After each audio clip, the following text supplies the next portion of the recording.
Celak adalah kunci. Jadi kalau ada acara award dan aku pakai eyeliner, nominator lain tiarap aja lah. Oh gitu, takut banget. Nggak ada kesempatan. Oh gak ada kesempatan. Memang aku susah nangis awal-awal acting itu. Oh ya? Karena ada kebiasaan dulu, kata orang tua cowok nggak boleh nangis, nggak boleh cengeng. Nah ini aku sampai konsultasi ke psikolog gitu. Serius mas? Serius, waktu kecil itu yang agak challenging kan, papaku meninggal aku 5 SD ya. Oh masih Dan kecil itu kan banget masih kecil ya, not even teenager gitu. Dan waktu remaja ya kayak tidak ada sosok ayah untuk bertanya hal yang paling fundamental, apa sih arti dari seorang laki-laki? Nah, karena cara yang beradab tidak berhasil menciptakan keadilan. Kok ketawa? Dibanjing aja sama dia.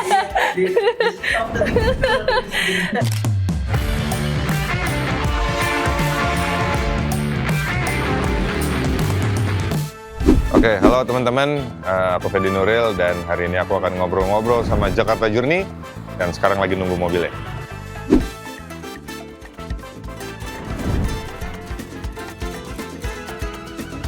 Halo. Halo. Selamat datang Mas Fedi. Terima kasih. Ih, mantap. Apa kabar Mas Fedi? Alhamdulillah, gini-gini Gini aja. aja, nggak tahu banget aku mau jawab. Kamu juga apa kabar? Alhamdulillah gini-gini aja. Yes, gini-gini aja tuh berarti Gini-gini stabil. Stabil. Is Ya. it a good thing or bad thing kalau stabil itu? Buat aku good thing karena menjaga kestabilan itu susah. Oh, Tidak semudah itu. jadi lebih baik stabil aja atau kayak happy mulu? Karena nggak akan mungkin ada Nggak yang mungkin sih ya. happy mulu. Happy mulu itu malah dari 9 kejadian, 2 kali lah kejadian happy. Terus abis itu ujian lagi. Jadi supaya happy itu dikejar terus. Oh, Gitu. jadi stabil aja. Stabil aja. Jadi kalau ada sesuatu ya jangan sedih-sedih banget. Misalnya ada yang menyenangkan juga jangan seneng banget gitu ya. Iya. Gila. Anyway, Gitu. mau ngucapin kongres dulu. Kemarin Mas Fedi telah filmnya mendapatkan FFI ya. Ya. Piala Citra, keren banget. Kayaknya Terima kasih. kalau aku lihat dari teman-teman di X itu berkat celaknya kayak gini kebusan dapat kan pakai si eyeliner itu, lalu ke FFI pakai lagi. Kamu emang udah tahu mau menang pakai atau emang itu kuncian kamu biar Celak adalah kunci. Jadi kalau ada acara award dan aku pakai eyeliner, nominator lain tiarap aja lah. oh gitu, takut banget. Nggak ada kesempatan. Oh gak ada kesempatan. Aduh takut banget. Tapi itu sengaja lagi yang pakai celak yang main. Kita bahas yang FFV deh. Kalau yang busan Oke. udah lama deh. Itu FFV itu sengaja. Agak ada eyeshadow juga ya soalnya. Lebih tepatnya itu udah smoky eyes sih. Oh. Nggak sekedar eyeliner. Jadi emang disengaja, tapi Iya. aku tuh sengaja tuh bukan di paksa-paksa gitu ya. Oke. Jadi makanya kan waktu di Busan kan ada beberapa event pangku juga tuh. Nah aku tuh nggak pengen, nggak ada dorongan gitu. Oke. Ada yang bilang pakai celak lagi dong. Ya. Kalau dibuat-buat gitu nggak seru gitu iya, kan. jadi kayak kelihatan banget dibuat-buat Gitu. kan. Dan juga jadi nggak spesial kan karena udah Oke. keseringan gitu. Oke. Nah ini waktu FFI tiba-tiba aja sih dapat ilham. Kayaknya gue FFI pakai lagi deh. Dapat bisikan gitu Dapat ya. bisikan gitu. Akhirnya pakai dan ya udah Iya, alhamdulillah alhamdulillahnya. menang lagi. Gila kuncinya celak guys. Jadi kalau Luar biasa datang award, tuh. Fedi Nuril udah pakai celak tuh udah siap-siap Apa itu aja. susuk-susuk gitu? Orang pakai Celak. Sunnah Rasul. Gila gokil. Dan itu juga dibahas kemarin. Aku nonton juga Adili Idola. Ya, Gila itu dibahas habis-habisan sih di sini juga. habis juga. Nyesel nggak di roasting sama teman-teman?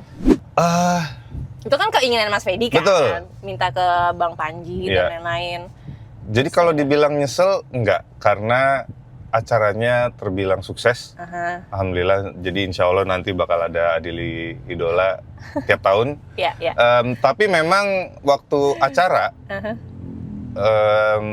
nervous karena kayak ini gimana ya jadinya nanti. Dan apakah aku udah 100% hafal materi? Enggak juga. Gitu. Oh iya. Karena menurutku jokes itu ada perubahan kalimat tuh bisa ngaruh kan. Oh, oke. Nah, takutnya kalau sok-sok improve itu malah Jadi bisa nggak lucu. mengacaukan punchline-nya. Oke, paham. Nah, jadi inget banget tuh perasaannya waktu udah mulai nih acara kan yang roasting pertama Ate. Ya, Teh. Ate tuh keren banget. Dar-der-dor, kayak Iya. nggak dikasih napas. Iya. Lucu banget, bahkan dia dapat standing ovation kan. Iya. Nah, itu aku ketawa lucu, tapi dalam hati mati deh gue gimana nanti pas giliran gue nih. Closingannya lagi Baru kan. mulai udah begini gitu kan, Iya, nggak iya. dikasih ampun gitu. Nah, udah gitu kan abis roasting berikutnya berasa tetap lucu, tapi kan mereka pacingnya nggak secepat Ate ya. Oke. Ada sedikit menurun tensi, itu bikin agak lega lah. Oke. Sampai tiba-tiba Abdur naik lagi. Naik lagi. Terus Cing Abdel naik lagi. Nah, yang menariknya adalah kan Cing Abdel headliner buat rosternya kan. Iya. Tiba-tiba nervous gue hilang. Terus langsung muncul rasa nggak sabar buat perform dan bales Oh gitu. gitu. Dan alhamdulillah lancar, respon penonton puas. Iya, seger sih Jadi itu. kalau ditanya menyesal tidak. Tapi sebelum hari H Heeh. penyesalan itu muncul terus. Oh gitu. Kenapa gua milihnya? Iya karena gitu. iya kenapa ada-ada aja ide gue ya. Ternyata gue bener-bener menjadi stand up gitu kan. Iya, betul. Panji nyuruh open mic buat latihan. Kayak gue mulai nyesel nih, ngapain gue cari penyakit ya gitu. Padahal niat aku waktu itu, yuk kita bikin acaranya, gue aja deh yang di roasting biar Iya. cepet. Iya. Daripada iya. nyari-nyari, ngejelasin dulu ke orang konsepnya gimana. Ya gitulah menuju hari H. Nyesel nih gue nih kayaknya. Aduh, tapi ger banget sih. Maksudnya banyak juga orang yang ya bilang itu lucu gitu loh maksudnya. Ya alhamdulillah. Mas Fedi pertama kali stand up-nya di sana gitu kan. Tapi nanti next-nya akan berikutan lagi di Adili dulu atau kayak Aku sih tetap pengen ikutan ya, tapi ikutan. at least jadi rosternya. oke, Jadi- yang cocok siapa nih next-nya nih? Aku Idola. ngebahas sama Panji tuh, kalau kita mau ngikutin yang di Amerika itu kan dari aktor, Oke. musisi, atlet. Oh, oke, gitu. oke, Nah, oke. Intinya sih kita pengen yang di roasting ini yang image-nya justru di publik tuh serius. Oh. Jadi ketika dia melucu dan memang lucu, Iya. itu harusnya sesuatu yang beda banget kan. Iya, Jadi iya, orang iya. nggak nyangka gitu. Jadi yang biasanya memang mungkin cool banget, Oke. kaku banget, serius banget. Terus tiba-tiba dia harus stand up gitu kan menarik Oke. ya. Jadi mungkin musisi Musisi, serius atau aktor yang atau aktor. oke. mainnya drama terus, serius terus gitu. Atau mungkin dia antagonis terus. Oke. Ternyata pas stand up dia lucu banget lah itu Oke, sih. oke. Pengennya gitu. Gila sih. Tapi itu keren sih. Maksudnya pertama kali coba langsung ger banget gitu kan maksudnya. Keren. Jadi nggak nyesel ya? Nggak nyesel. Puas, alhamdulillah. Alhamdulillah. Berarti sudah memasuki dunia stand up comedy juga, padahal di dunia perfilman juga udah lama banget ya Mas Fedi ya. Kalau throwback dari awal mah udah dari tahun 2000 berapa tuh? 2004 sih. 2004. Jadi kurang lebih 20 udah 20 tahun. Gila. Sampai kalau aku lihat di list di internet lah, maksudnya list film-filmnya Fedi Nuril tuh Yeah. kayak udah banyak banget deh, kayak nggak hafal sih ada berapa, terus kayak udah banyak banget gitu. Kamu pernah nggak sih kayak ngebayangin kalau misalkan dulu di zaman magang itu kayak ngambil terima perusahaan akuntansi waktu Ya, itu nggak jadi kayak gini gitu? Apa yang akan terjadi ya Fedi Nuril si akuntan itu ya? menurutku mungkin karirku nggak maju-maju kali. Karena di situ justru aku menyadari bahwa kerja kantoran pun ya mungkin buat beberapa orang ada pilihan ya, demi bertahan hidup mereka ambil. Tapi yang punya privilege itu punya passion di bidang itu tuh juga penting gitu. Oke. Misalnya kayak aku dulu kantor akuntan publik. Buat orang yang punya passion di finance, aku yakin dia justru akan menikmati pekerjaan itu dan karirnya akan naik terus gitu. Nah, saat itu aku menyadari enggak sih kayaknya gue di sini. Bukan passion gue Bukan gitu passion. ya. Walaupun ya, aku juga menyadari kerja prakteknya tidak sesusah kuliahnya. Oh Gitu. iya. Menurutku ya, Oke. setelah dijalanin gitu. Tapi memang semangat untuk perginya dan bekerjanya, dan lingkungannya sih alhamdulillah asik, seru juga, orangnya lucu-lucu, ngebimbingnya.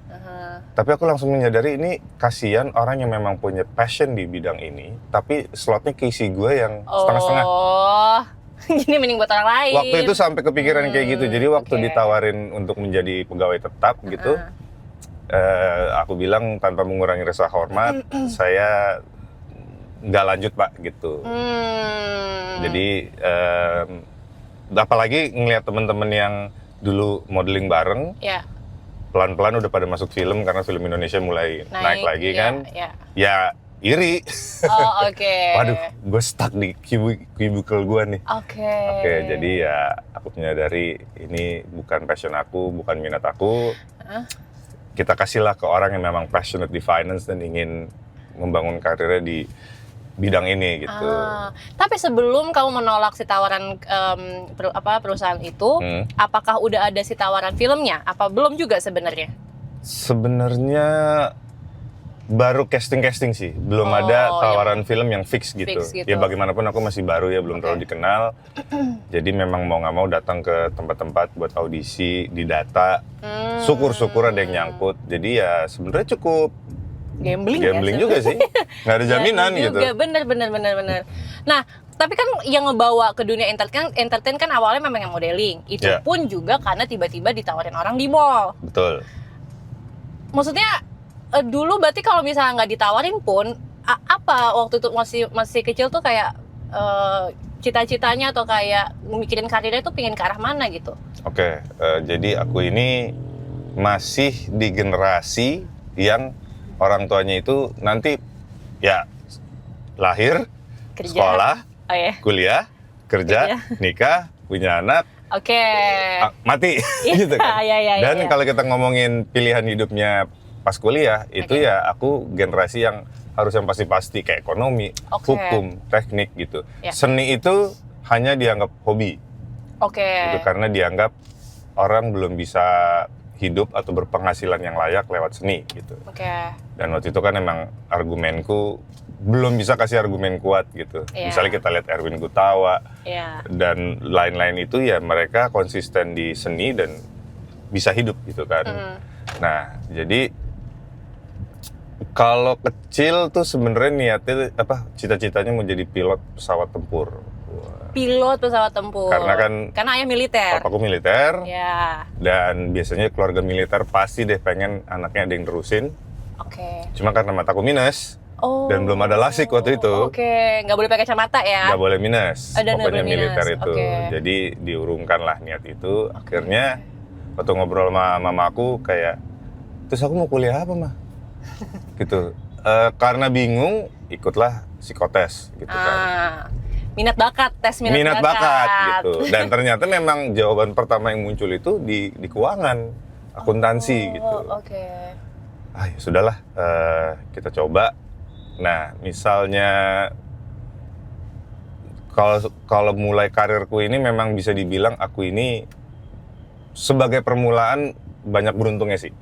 Bukan yang bener-bener bawa CV atau foto ke agensi-agensi, yang nyari-nyari gitu ya. Terus ditolak berkali-kali. Itu kita banyak ya denger cerita orang-orang yang struggling kayak gitu ya. Nah kalau aku tuh sejujurnya memang banyak sekali keberuntungan untuk permulaan gitu. Nah untuk bertahannya itu memang struggle ya karena ini kan bidang yang cukup kompetitif. Attitude juga menjadi penilaian untuk bisa kita tetap bertahan atau tetap relevan. Jadi ya kalau nggak ketemu talent scout yang di mall itu nawarin modeling, mungkin hidupnya ya sesuai pattern zaman dulu. Habis sekolah, kuliah, cari kerja, udah gitu aja mungkin. Gitu. Menarik sih. Jadi ya nggak emang jauh dari planning gitu kan. Maksudnya ya memang dulu waktu sekolah musik kan ya hobinya, hobi musik ngeband dan lain-lain. Tapi memang nggak pursu sekolah musiknya atau kayak sekolah artnya lah. Nggak boleh dulu gitu. soalnya. Nggak boleh. Karena dianggap itu adalah hobi aja gitu. Dan rata-rata begitu tuh generasiku tuh pasti dari orang tuanya tuh. Kalau kuliah bilang pasti. Gitu. Tapi menarik karena dari hobinya musik terus akhirnya jadinya ke acting gitu kan maksudnya sekarang. Betul. Apa alasan yang menarik Fedi Nuril dari modeling ke acting gitu, terus yang sekarang jadi bertahan di acting gitu? Jadi dari modeling ke acting itu ketika film Indonesia mulai naik ya, mulai bangkit, teman-temanku yang satu agensi itu ya, jadi gini, PH itu kan ngirim undangan ke agensi modeling untuk casting. Nah, jadi mereka mencari talent baru gitu. Nah, terus sebenarnya saat itu motivasinya nggak mau kalah aja sih. Anjir Intinya gini, sih nggak mau kalah tuh. ada peningkatan dalam karir gitu ya. Aku tuh udah fix, gue maunya di industri entertainment. Gitu, karena di sini aku merasa ada semangat, merasa excited gitu, dan aku juga merasa ada bakat, menyadari lah ada bakat. Jadi walaupun dulu nggak pernah punya cita-cita jadi aktor, tapi ngeliat teman-teman mulai masuk film, lah gue masih gini-gini aja. Gitu. Dan ketika akhirnya dapat film pertama dan aku jalanin dan ternyata aku suka banget, jatuh cinta lah gitu, dan itu yang bikin aku masih berakting sampai sekarang. Yang satu karakter yang memang cukup melekat juga di Fedi Nuril tuh menurut aku ya adalah si Fahri, of course. Waktu itu di beberapa kesempatan juga Mas Fedi juga sempat cerita juga lah, maksudnya saking melekatnya tuh orang tuh kadang nggak bisa bedain Fahri sama Fedi, terus kayak apa juga dinilai sama orang kan, harusnya Fahri tuh kayak gini kok, Fedi kayak gini, gitu-gitulah pokoknya. Itu tuh berjalan berapa lama, Mas? Oh, lumayan lama sih. Setelah kamu memainkan berapa film tuh masih melekat juga gitu ya? Masih gitu. Jadi ada masa di mana setelah Ayat Cinta mereka nonton filmku yang lain tuh kayak di mata mereka nggak cocok, kamu main kayak gini. Ya ada yang gitu. Fahri kan nggak gini. Padahal udah beda film, beda cerita. Kan gue bukan Fahri, gue Fedi. Betul. Dan aku tetap melihat itu sebagai sebuah pujian ya, karena kan segitu melekatnya, mereka nggak mau lepas gitu. Nah, jadi aku anggap itu ya hak mereka untuk berpendapat, tapi ya itu lumayan lama sih momen itu. Lumayan lama ya. Jadi dan banyak juga produser atau sutradara yang mau ngasih peran agak bandel gitu, mikir jadinya mereka. Cocok nggak nih? Karena kalau nanti dari mulut ke mulut, si Fedi nggak banget main di situ, nanti jadi nggak mau nonton gitu. Jadi ya lumayan lama lah ada apa namanya, anggapan penonton yang segitu nempelnya Fahri. Jadi kalau aku kan mikirnya emang nggak bosen ya Len kayak gitu terus, nggak bosen ternyata. Gitu. Tapi ya cukup lama juga loh, maksudnya setelah memainkan beberapa film kan itu kan, maksudnya kayak tetap ya udah Fedi Nuril, Fahri gitu. Mungkin setelah adanya 5cm mungkin agak berubah lagi tuh. Itu 5 cm itu justru aku sih merasa ini asik juga nih, agak beda masih Fahri. Tahu waktu di Puncak Mahameru kita syuting nih, Mas Rizal nyuruh adegan aku sujud syukur. Nggak mau yang lain, yang sujud syukur nggak gua lagi. Yang lain nggak meyakinkan kalau sujud syukur. Tetep ya berarti ya. Tetep. Jadi kayak, ayo bilang, sampai Mas Rizal Mantovani bilang, lo tau nggak sih Fet, adegan lo sujud syukur itu langsung jaminan 100.000 penonton. Anjir. Sorry nih, gue potong dulu obrolannya. Gue cuma mau ingetin kalian untuk jangan lupa pencet tombol subscribe dan juga lonceng biar bisa dapat notifikasi video-video kita yang baru yang pastinya nggak kalah menariknya dengan bintang tamu yang nggak kalah serunya. Oke, kita lanjut. Ya tapi kan, ya sudahlah gitu. Ya udah set, dan memang apa ya, indah banget sih shot itu, sujud syukur di Puncak Mahameru memang bagus banget. Udah aku jalanin, jadi kayak ya unsur-unsur kecil itu tetap diselipin yang bikin orang jadi inget lagi sama si Fahri gitu kan. Karena ya ada Junot, ada Densu, ada Igor, kok saya yang sujud syukur.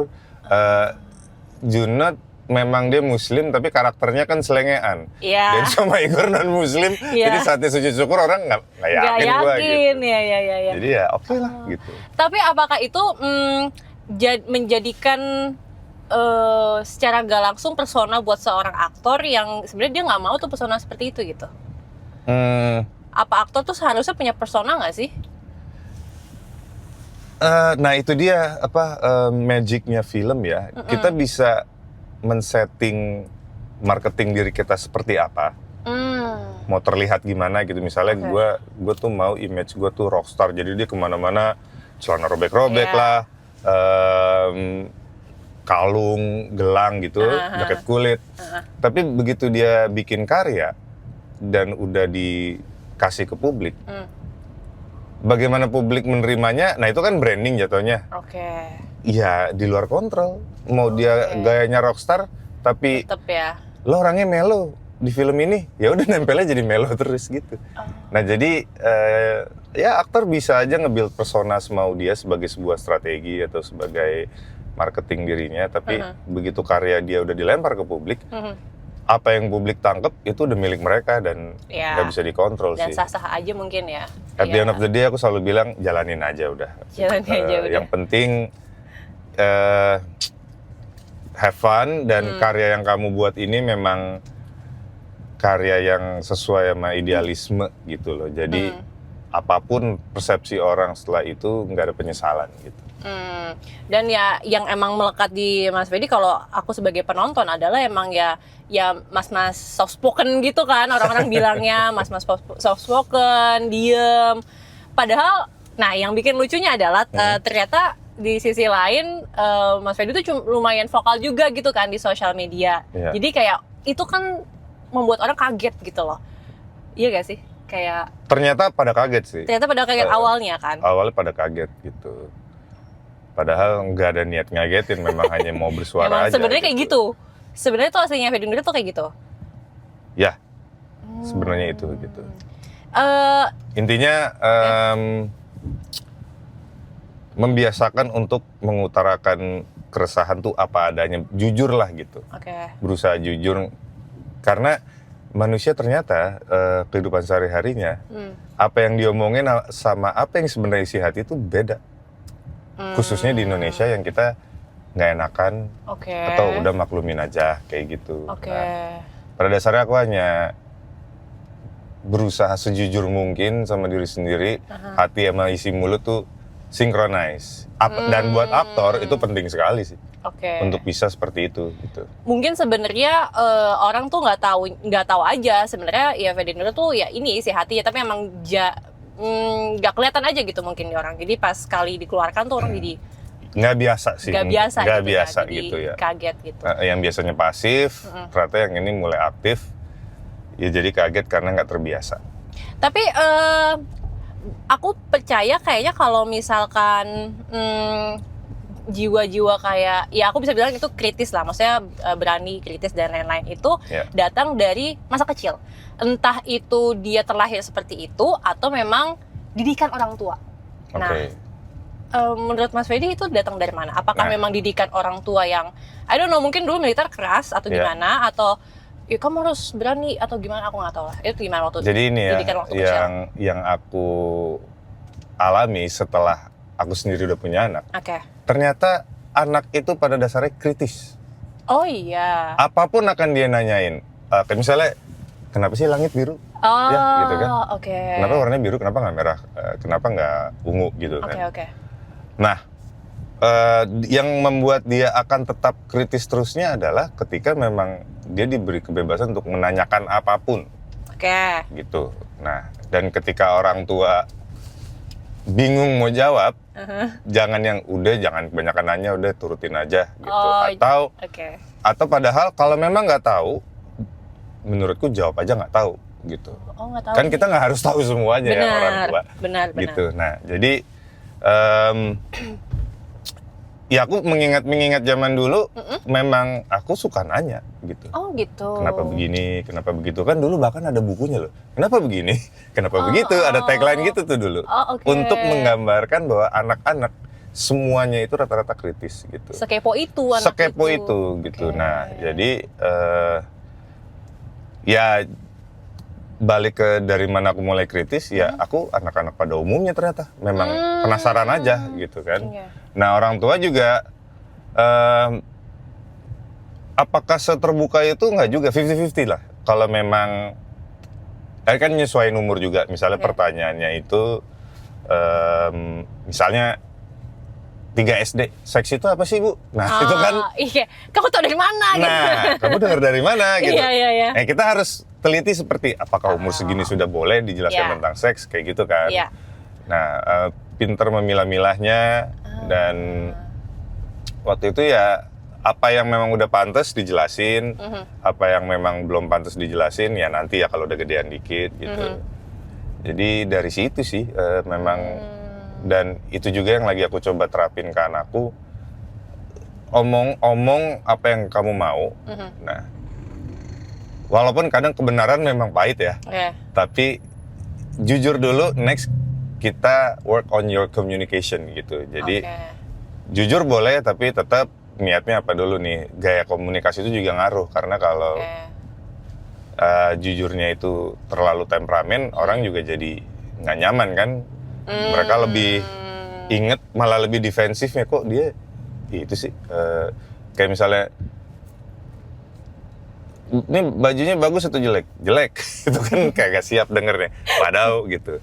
Iya. Cari cara lain untuk menyampaikan bahwa itu tidak bagus tapi enak didengar kayak gitu.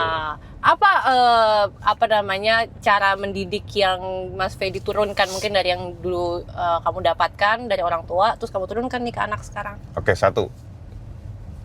Kalau anakku sedih, mau nangis, nggak apa-apa, aku bebasin. Dibanding zaman dulu, anak cowok nggak boleh nangis.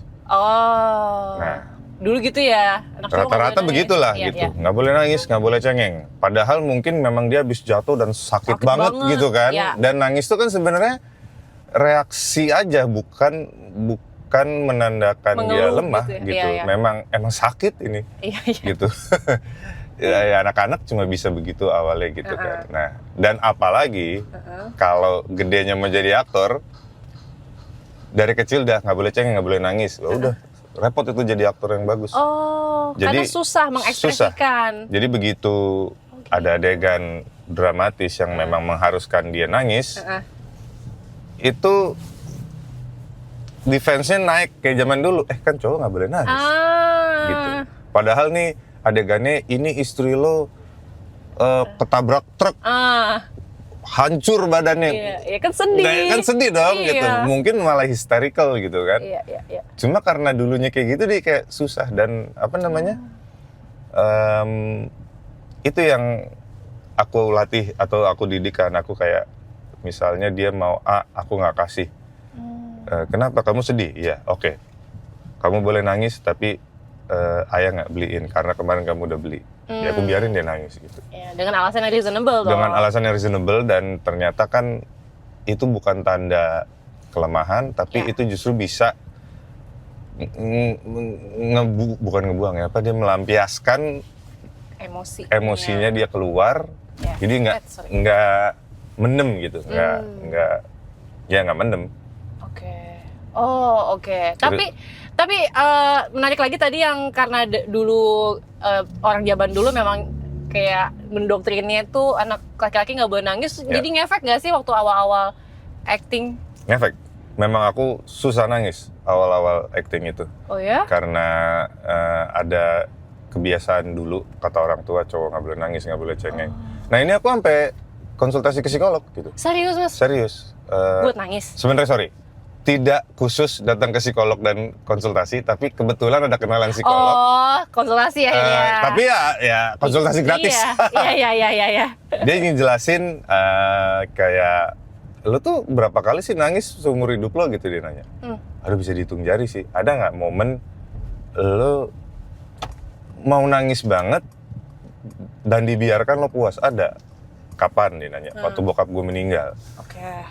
Oke. Tapi itu aja gue masih dibilang udah cukup ikhlasin gitu. Yang gue kesel denger kata-kata itu, bokap gue meninggal masa gue mau nangisnya nggak boleh sih gitu kan? Dan nyuruh ikhlasin anak SD. Kayaknya orang dewasa pun juga nggak sesemudah itu dong ikhlasin keluarganya yang meninggalkan gitu. Yes itu benar, harusnya memang ketika ada orang berkabung, memang hal yang terbaik tuh kita cuma nemenin gitu.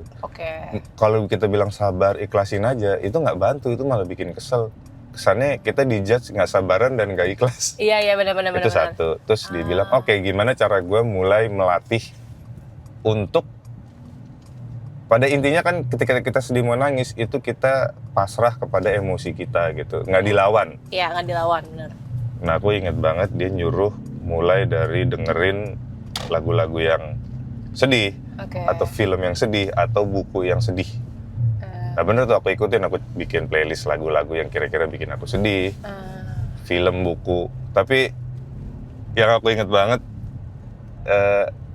film ada rekomendasi nggak? Dia rekomendasiin film Korea yang saat itu, Korea belum kayak sekarang ya. Iya, belum seramai sekarang. Belum seramai sekarang, judulnya A Moment to Remember. Oke, aku belum tahu tuh. Oke, Terus? itu ceritanya tentang suami istri yang istrinya Alzheimer. Oh, ya Dan si Allah. suami setia, tapi malah orang tua si istri bawa dia kabur ke tempat pengobatan gitu, dan dia suaminya marah karena gue mau kok nemenin dia di sini. Enggak, kita mau bawa ke situ aja biar dia lebih terawat gitu. Nah di situ begitu suaminya udah tahu dia dirawat di mana, dia datang dan istrinya udah lupa banget. Tapi suaminya tetap tegar, dia pasang kacamata hitam lagi, dia netes air mata. Aduh. Aku ikutan netes. Aduh, sedih banget. Maksudnya actingnya bagus banget, kayak yang dia berusaha tegar, senyum gitu. Tapi akhirnya tiba-tiba dari balik kacamata hitamnya terus. Netes. Nah di situ aku netes kayak, Kok gue nangis? aku langsung ngasih tau temenku kan, gue berhasil mengeluarkan air mata pas nonton film ini. Gimana rasanya? Enak loh rasanya. Aneh kan? Ya apa, kayak lega gitu. Ya udah, coba aja dipancing terus gitu kan. Nah disitulah mulai akhirnya lebih bisa ngontrol kapan harus nangis sesuai permintaan sutradara gitu. Tapi aku penasaran, mungkin kan aku cewek mungkin ya. Maksudnya dari kecil ya nggak ada kata-kata itu, cewek nggak boleh nangis, kan nggak ada kan. Jadi Betul. maksudnya aku cengeng aja dulu dari kecil. Ya. Maksudnya rasa yang awalnya nggak bisa nangis tuh gimana sih maksudnya? Emang kan paling sedih nih, let's say apa deh waktu kecil, oke, kalau orang tua meninggal memang tuh sedih. Maksudnya ada hal lain yang Mas Ferdy sebenarnya tuh momen sedih tapi nggak bisa nangis gitu loh. Betul. Itu kayak gimana sih maksudnya? Itu ternyata terngiang-ngiang aja kata-kata yang cowok nggak boleh nangis, cowok nggak boleh cengeng. Gitu. Jadi defensifnya naik, bentengnya gitu loh. Dan menurutku kesalahpahamannya buat laki-laki adalah nangis, of course boleh, tapi jadi karena nangis itu kan emotional reaction ya. Ya. Emotional actionnya setelah nangis apa sih yang nggak boleh? Ya tantrum yang marah-marah. Atau ada yang tipenya dia nangis sedih tapi nonjok tembok gitu. Itu kan yang kekerasan lah ya. Kekerasan gitu loh. Jadi yang harus dinormalisasi adalah nangisnya, sedihnya, keluar air matanya, behaviornya yang setelah itu yang harus dikontrol gitu. Buat laki-laki ya. Bukan yang over dramatic juga gitu. Boleh nangis, cuma tetap self control bahwa jangan sampai menyakiti diri sendiri kayak nonjok tembok, apalagi nyakitin orang yang marah-marah gitu, nyala-nyalahin gitu. Nah, di situ yang perlu dikontrol. Tapi reaction kayak keluar air mata itu yang harus diikutin aja, jangan ditahan. Ditahan itu ya behaviornya gitu. Nah, tapi pada masa itu apakah hanya nangis aja yang nggak bisa atau kayak semua jenis emosi, kayak let's say marah tuh jadi pendem aja kayak gitu-gitu? Seingatku soal nangis sih. Nangis gitu. aja ya? Nangis aja yang buat anak-anak kayak jatuh atau dibeliin mainan nggak dibeliin nangis gitu. Nah, yang paling memorable itu sih. Kalau marah, aku bukan tipe pemarah juga ya. Jadi ada tipe pemarah tuh yang banting mainannya lah, apalah itu tantrum gitu. Atau ya itu apa?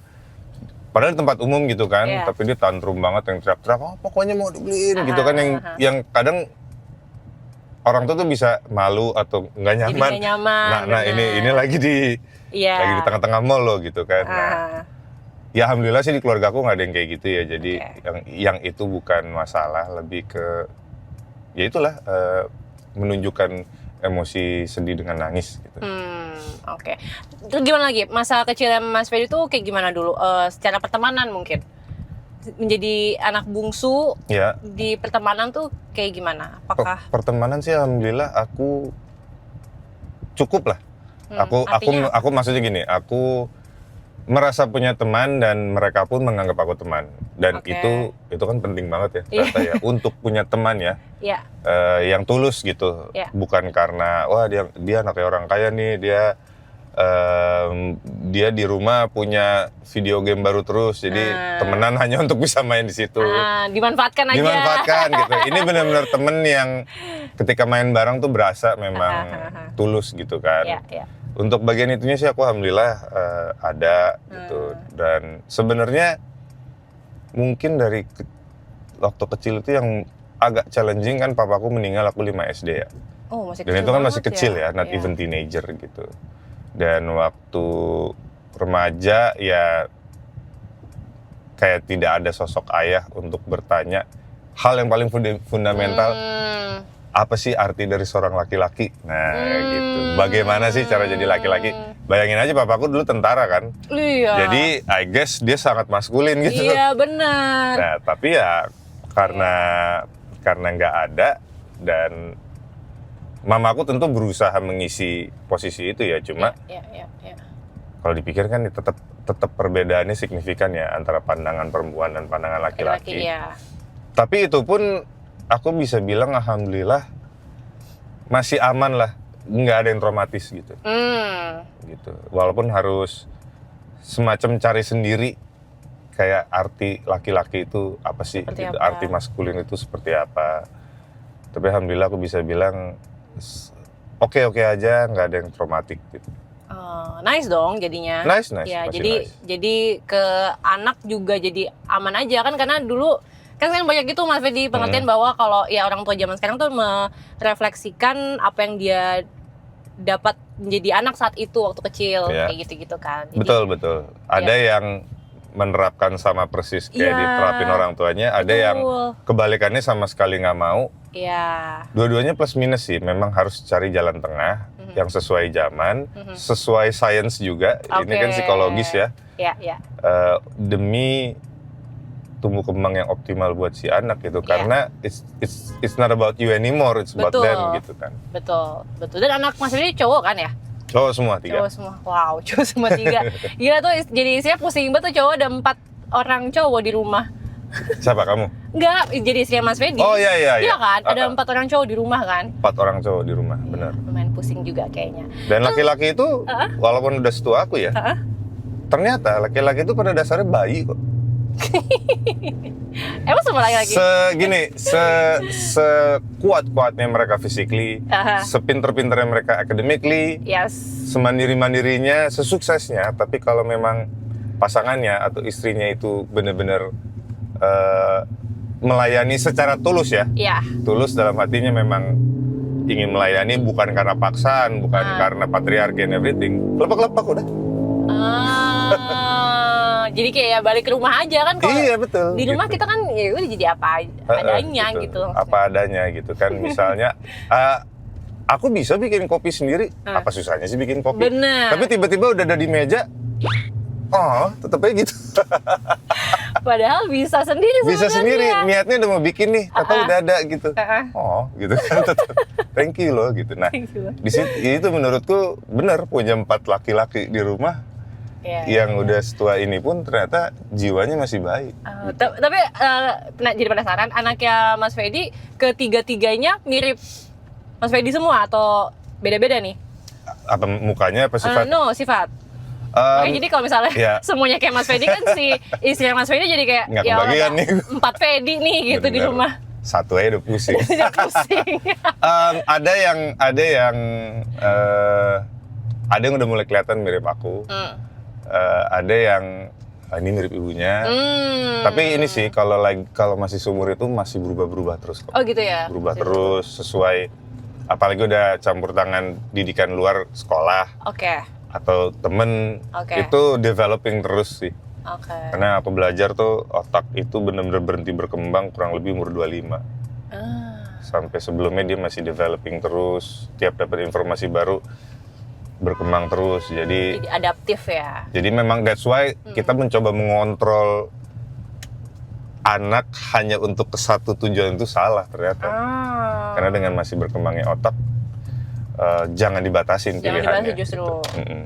Oke, seru banget, nggak kerasa banget kita udah ngobrol panjang banget ya. Lumayan. Anyway, kita mau lanjutin lagi tapi Mas Fedi obrolannya, karena aku masih penasaran banget sama upcoming filmnya Mas Fedi, Yes. Corin 2, tapi kita akan bahas di tempat kita nanti di segmen 2. Tapi menuju ke sana, kita akan bermain imajinasi. Jadi biasanya mobil Jakarta Journey ini bisa membawa kita kemana saja, Mas Fedi. Oke. Karena aku tahu dulu katanya kamu tuh suka, kamu tuh dulu nerd katanya, suka main game, benar kah? Aku masih menganggap diriku nerd sampai sekarang. Sampai saat ini, sampai saat ini nerd masih. Aku masih bisa bilang diriku masih ada wibunya. Masa sih? Tapi agak takut mengklaim aku wibu karena standar wibu makin tinggi. Makin tinggi, ya. Pasti langsung dites apa ini. Iya. Aduh, nggak semuanya update, cuma ya Oke. aku merasa masih ada nerdnya sampai sekarang. Oke, jadi masih ini valid ya? Valid. Kalau nerd dan suka main game valid ya? Valid. Tapi aku penasaran kamu suka main game apa? Jadi nanti kita akan membawa mobil ini ke dunia game itu. Serius? Serius? Ini yang aku sebut nggak main-main lo gamenya lo. Apa tuh, takut banget Ini lagi. game serius yang bukan untuk anak-anak. Oh iya? Penuh dengan teori konspirasi, penuh dengan sejarah. Nama gamenya Metal Gear Solid. Oke. Solid Snake. Solid Snake, kita masuk ke dunianya. It's beautiful evening. Tapi game itu adalah game ngumpet-ngumpet tau. Karena dia ceritanya mata-mata. You were soldier. Daerah konflik. Oke, kita sudah sampai. Selamat datang Mas Fedi di Terima kantor kasih. Mashable ID. Thank you. Sudah perjalanan berapa lama? Tadi kayak lama banget ngobrolnya soalnya Setengah jam aja lebih. lebih kayaknya. Oh lebih. Kayak lebih deh, terlalu. Semua aib saya udah kebuka. Semoga digunakan dengan bijak oleh Didis. Iya dong, pastinya dong. Tapi menarik banget karena tadi di mobil jujur aku ngedengerin banget itu. Maksudnya kayak ceritanya Mas Fedi itu kayak yang ngalur aja gitu, ada alurnya segala macam dari dulu sampai sekarang. Kamu mengkategorikan dirimu itu good listener apa good storyteller? Aduh, dua-duanya lagi. Nggak, kalau harus salah satu. Harus salah satu. Ya. Good storyteller. Good storyteller. Kalau harus milih ya. Kenapa? Karena gini, good listener itu skill. Dan perlu kesabaran untuk nggak motong, Oke. untuk hanya benar-benar dengerin, Ya. nggak ngasih saran yang nggak diminta. Padahal kan orangnya memang cerita aja gitu Iya, kan. iya. Nah itu skill yang bagus, tapi memang perlu dilatih karena nggak gampang untuk just pure listening gitu ya. Oke. Kalau storytelling, yang butuh sabar yang dengerin. Karena harus dengerin. Karena aku gitu entah ya. kenapa dari dulu emang kalau cerita suka runut. Mungkin ada orang yang get to the point, udah gitu aja. Cuma nggak, aku suka runut aja untuk nge-build setupnya gitu. Jadi orang juga bisa langsung ikut ngebayangin gitu. Tapi unfortunately nggak semuanya pengen denger dari awal. Pengennya langsung intinya aja. Tapi kan kalau storyteller kan juga skill dong. Maksudnya ya dengan bercerita runut, yang Betul. jelas dan lain-lain. Betul. Tapi aku merasa lebih susah good listener. Lebih susah good Lebih, listener. menurutku. Ya, jadi lebih ke good storyteller ya. Ya. Sudah terbukti. Yang skillnya tuh yang dipakai nggak lebih banyak dari good listener itu lebih susah. menurut. Oke. Anyway, kita mau bahas soal film-filmnya Mas Fedi kan yang tadi aku bilang udah banyak banget. Ya. Kalau dilihat dari listnya tuh kayak wah sebanyak itulah. Tapi kalau misalkan dilihat dari judul-judulnya, mungkin kalau bisa aku lihat kayaknya yang genre horor tidak begitu banyak. Betul. Kenapa? Karena memang genre horor tuh bukan kesukaan aku sih. Baik untuk ditonton sama untuk syuting dulunya gitu ya. Aku kalau nonton film horor tuh merasa nggak dapet apa-apa. Memang hanya dapat adrenalin, dikagetin atau ditakutin gitu kan. Cuma aku merasa tidak ada sesuatu yang deep gitu atau punya value gitu dari film horor. Oke. Yang dulu gitu. Oke. Jadi dulu bisa berubahnya tuh kenapa? Karena menurutku produksi film horor sekarang mulai memberi cerita yang deep. Dramanya juga kuat. Jadi nggak sekadar nakutin atau nyeremin. Tapi ada nilai filosofis yang bisa dibawa pulang dan jadi kepikiran atau bahkan didiskusikan gitu. Dan akhirnya Mas Ferdi juga datang di sini dengan film Korean 2. Ya. Ini sangat horor dong genrenya. Sangat horor, bahkan gore slasher. Oh ya. Akhirnya kenapa memutuskan untuk ya udah gue ambil deh? Satu, karena itu dia punya muatan nilai filosofis yang dalam, yaitu tentang perundungan. Oh. Dimana sekarang juga semakin banyak terjadi perundungan ya. Dan aku sangat concern sama itu, karena aku juga punya anak kan yang masih kecil-kecil. Ya. Itu kenapa aku mau main di sini. Jadi bukan hanya horor, tapi punya nilai filosofis yang dalam. Ini ceritanya yang karakternya menjadi bapaknya ya? Jadi Pak Makmur namanya. Oke. Ya, Pak Makmur Yang bisa ini. di-spill apa tuh? Pak Makmur ini dia tukang sampah di Desa Sukajadi. Dia istrinya udah meninggal. Dia punya anak laki-laki namanya Jaya yang diperanin Ali Fikri. Dan Jaya ini dia dibully Sekolah. sama anak-anak di sekolahannya dia. Dengan pembulian yang cukup keras. Jadi verbal sama physical bullying. Nah, ketika Pak Makmur tahu, tentu dia nggak terima ya. Dia lapor ke pihak sekolah dengan harapan pihak sekolah akan mau menyelesaikan kasus ini supaya perundungan itu berhenti. Selesai. Tapi ternyata pihak sekolah memilih untuk tidak ikut campur demi nama baik sekolah supaya kasus bulian ini nggak menyebar keluar gitu. Nah, di situ muncul amarah Pak Makmur yang akhirnya membuat dia putus asa dan memutuskan untuk memilih jalan kegelapan dan memanggil para jin korin untuk membantunya balas dendam. Berarti intinya ya dia ngebela anaknya dong? Sebenarnya iya. Gitu. Tentu dia ingin melindungi anaknya, ingin membela. Karena cara yang beradab tidak berhasil menciptakan keadilan. Kok ketawa? Dibanjingin sama dia. Terus. Karena cara yang beradab tidak bisa menghasilkan keadilan. Akhirnya Pak Makmur memilih untuk turun tangan sendiri untuk mendapatkan keadilan itu. Gitu. Tapi iya perasaan sih. Enggak, tapi aku bisa melihat di sini berarti memang pesan yang ingin disampaikan adalah ya soal bullying itu tadi yang gimana sekarang ya udahlah kayak sekarang kita tahu kalau memang di luar sana tuh masih marak soal bullying di sekolah, bahkan nggak mandang dia sekolah negeri, sekolah swasta, sekolah internasional pun juga sama gitu loh. Itu sebuah ketakutan sendiri nggak sih buat Mas Ferdi, kan anak-anaknya masih kecil. Betul, pula. Sebuah ketakutan karena efek dari bullying ini sangat bahaya ya untuk mental dan psikologis anak-anak. Dan gak bisa dipungkiri juga ada yang bunuh diri gara-gara dibully gitu. Terakhir di Bali itu kan, Dayana betul. itu kan. Dan yang juga sering luput adalah si pembuli pun sebenarnya walaupun terlihat kayaknya dia yang lebih powerful ya, lebih berkuasa, tapi ya mental dan psikologisnya juga udah kena gitu. Maksudnya dia korban juga? Dia korban juga. Dan biasanya cenderung dari rumahnya juga itu. Dia dibully di rumah, dia marah, dia lampiaskan keluar. Kayak begitu. Iya. Jadi benar-benar harus ditangani dengan serius sih. Karena kalau enggak, ya masa depan anak-anak kita rusak. Kondisi kita yang juga jadinya rusak karena generasi penerus kita tuh mental dan psikologisnya tidak sehat. Seberapa penting sih maksudnya peran, ya sekarang udah jadi orang tua juga Mas Ferdi, dalam gimana ya, maksudnya kalau di luar rumah tuh kan kita nggak bisa kontrol gitu, maksudnya ya itu emang tugasnya sekolah dan para guru dan kepala sekolah dan lain-lain gitu, tapi gimana cara orang tua biar bisa melindungi anaknya gitu, melindungi dari dia sebagai korban maupun sebagai pelakunya?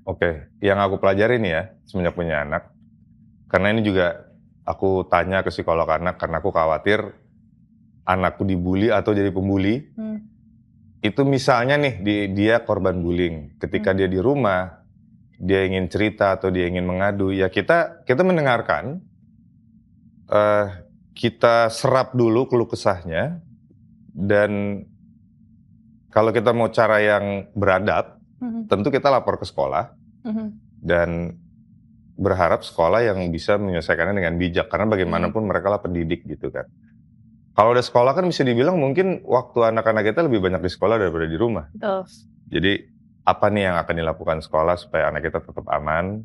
Nah, yang utama tuh itu, ketika anak dibully, dia ke rumah minta perlindungan, minta keamanan, kita harus kasih. Jadi bukan yang sampai rumah, aku tadi dibully sama teman aku, diapain?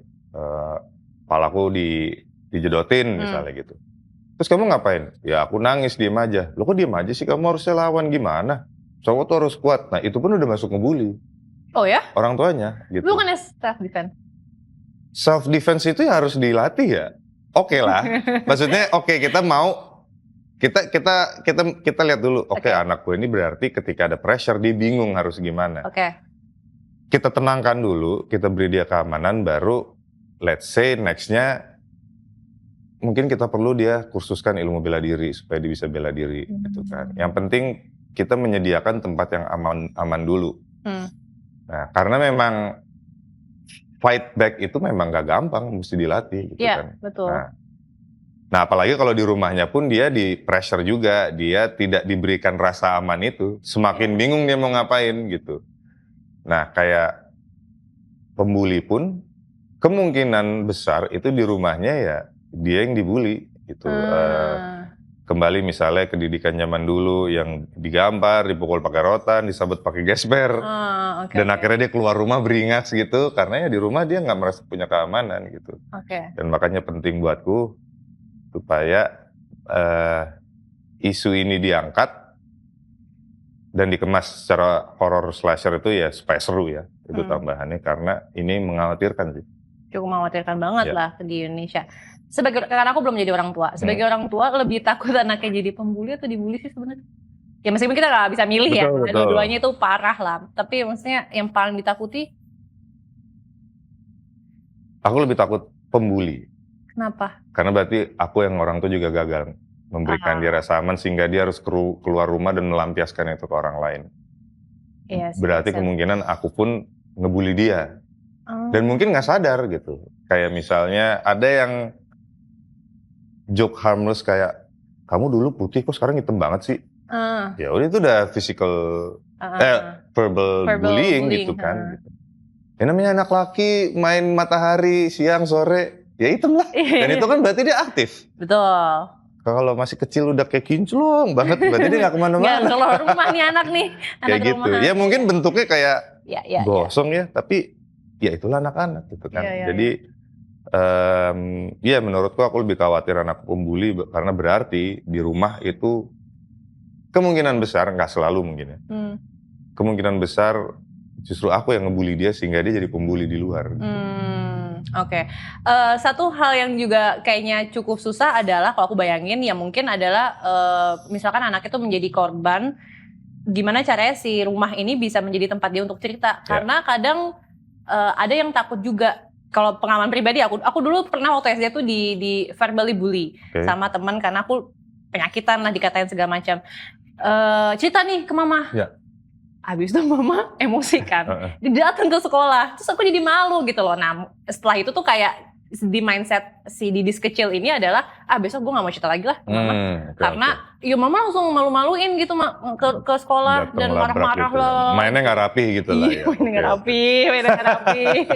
Iya. Gitu loh maksudnya. Ya kan? Susahnya betul. itu gak sih? Secara sebagai orang tua aku bisa paham emosi mama kamu ya. Iya. Dan itu kembali lagi ke actionnya setelah amarah itu muncul kan. Nah, zaman sekarang ya menurutku ya, aku merasa daripada ngomong panjang lebar filosofis, carilah psikolog atau psikolog anak. Dan kalau misalnya kita bener-bener nggak tahu nih yang tepat itu ngapain, clueless, carilah psikolog atau psikolog anak, konsultasi, dan hasil konsultasi atau terapi itulah yang dijalankan gitu. Kalau memang clueless, dan menurutku penting untuk jujur ke diri sendiri bahwa gue nggak tahu mesti ngapain, gitu loh. Karena belaga tahu mesti ngapain biar nggak dibilang bodoh atau malu, itu malah lebih sesat menurutku sih. Kita penting untuk tahu kalau gue nggak tahu mesti ngapain, gue nggak ngerti ini apa, ya carilah orang-orang profesional di bidangnya untuk konsultasi dan membuat kita jadi tahu harus ngapain. Oke. Oke. Dan kasus bullying ini emang yang ditekankan banget ya di film Korin 2. Ya. Ini kan kedua, berarti apa hubungannya sama yang satu? Yang pertama sebenarnya secara inti cerita tidak ada Samaan ya? kesamaan. Jadi Oke. kalau yang belum nonton Korin 1 nggak masalah, bisa langsung. Persamaannya itu ada sebuah kejadian yang akhirnya memotivasi si karakter ini untuk memanggil Jin Korin. Itu benang merahnya gitu kan. Oke. Dan motivasinya beda. Nah di sini seperti aku bilang tadi kan karena cara yang beradab membuat tidak bisa menciptakan keadilan, akhirnya dia turun tangan sendiri. Ya. Dan menurutku itu penting diangkat karena itu mengkhawatirkan gitu. Maksudnya sekolah atau pihak yang berwenang atau yang berwajib, tugas mereka kan menjaga keteraturan Ya. dengan aturan yang mereka ada. Ya. Ketika itu pun nggak berfungsi, dan akhirnya orang main hakim sendiri, itu yang akan bikin chaos kan. Gitu. Ya. Sedangkan misalnya alasannya menjaga nama baik sekolah itu benda mati. Sedangkan mental dan psikologis iya anak-anak lagi. itu nyata gitu loh. Iya lagi benar. Itu yang harus dijaga kebaikannya. Oke. Apa rasa dan feeling yang akan penonton rasakan gitu pas nonton film si Korin 2 ini? Ya tentu apa yang dirasakan penonton itu nggak bisa kita kontrol ya, bebas banget. Tapi yang ingin kita share kan intinya adalah film horror slasher ini kan kayak naik roller coaster. Oke. Kalau kita lihat tuh serem, menakutkan, tapi begitu kita naik, kita bisa 2-3 kali karena seru juga ternyata gitu, ya kan? Walaupun pas mulai nanjak pelan-pelan tuh jantung mulai deg-degan. Iya. Tapi begitu udah wow gitu seru dan kita masih mau naik lagi. Nah itu yang kita mau kasih di Korin 2. Jadi bukan hanya serem, menakutkan, tapi ada serunya juga. Kedua ya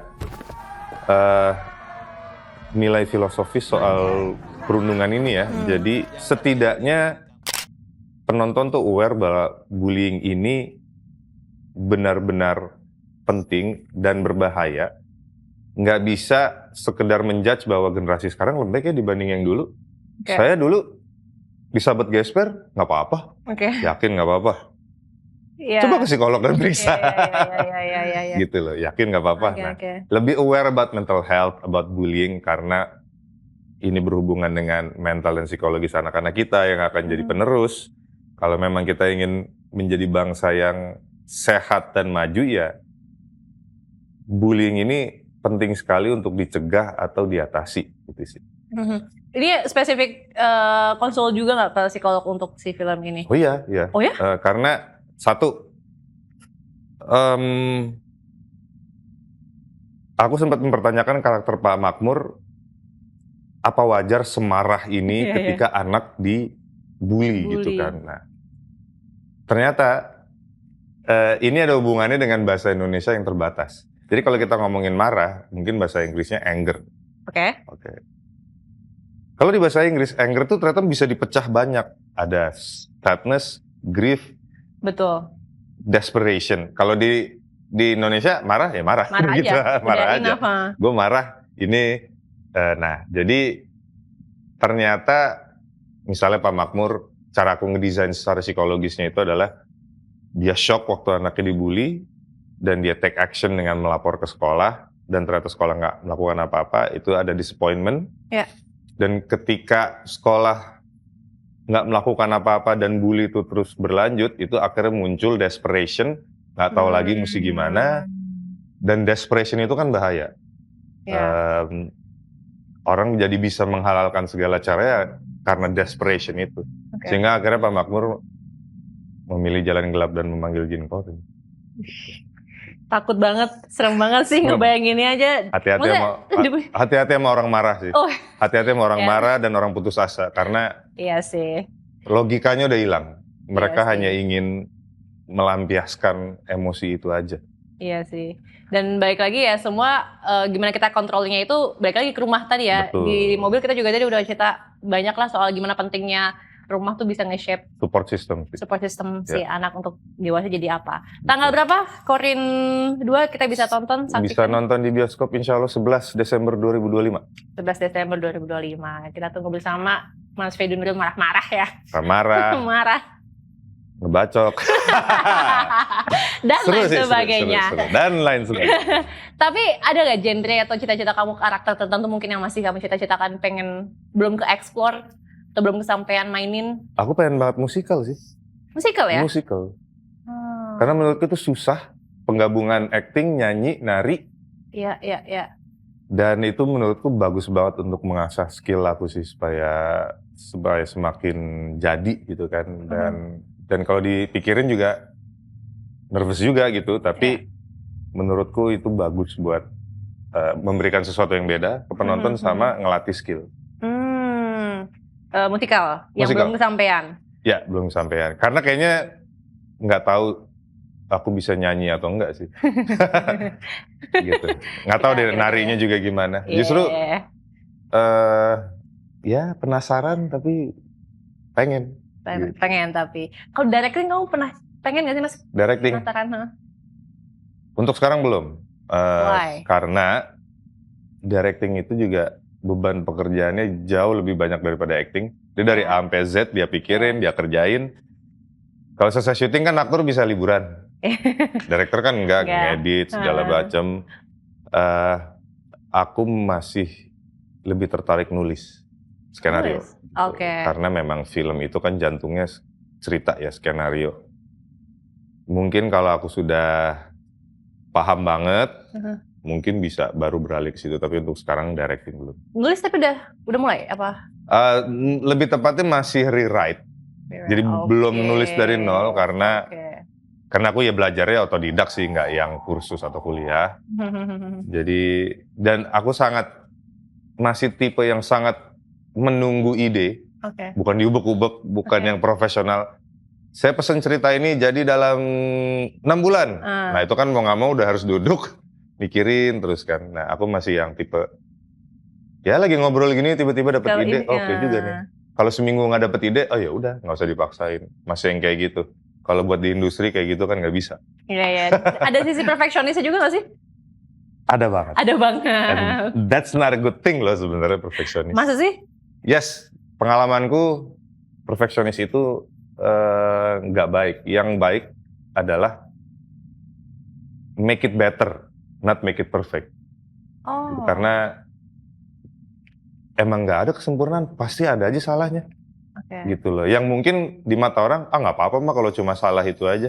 Tapi kalau kita mau ngomongin perfect kan, sempurna, nggak ada kesalahan apapun, dan itu nggak mungkin sih. Dan jadi beban buat diri sendiri Jadi juga. beban buat sendiri, makanya sekarang kan juga penelitiannya punya jiwa perfeksionis itu nggak baik buat mental, karena terlalu membebani diri dan nggak ada yang sempurna. Jadi ternyata lebih baik make it better than before dibanding make it perfect. Gitu. Tapi ya, aku masih struggling sama itu.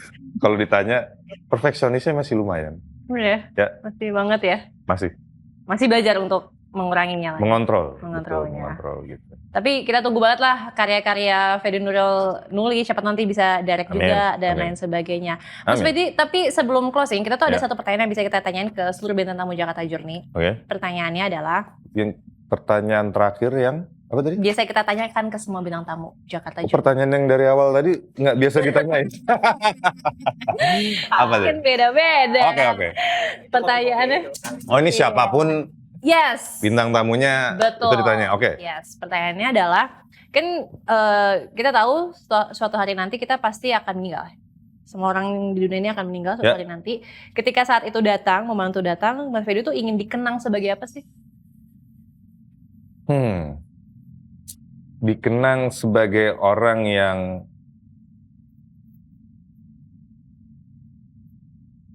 jujur ketika berbicara.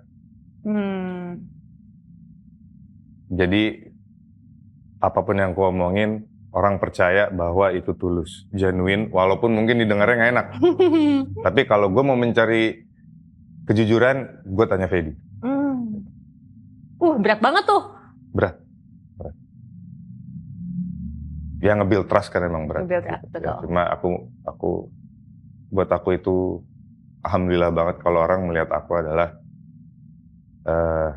orang yang bisa dipercaya omongannya. Luar biasa, Fedi Nuril teman-teman. Terima kasih banyak Mas Fedi. Sukses selalu Sama-sama Didis, filmnya. thank you. Semoga tadi kuncinya katanya kalau misalnya di award gitu Mas Fedi udah pakai celah. Hati-hati sebenarnya, hati-hati. Semua nominator sebagai tiara. Ya, thank you ya Mas Fedi. Sampai ketemu Thank you, lagi teman-teman di episode bye-bye, berikutnya. bye-bye. Dadah.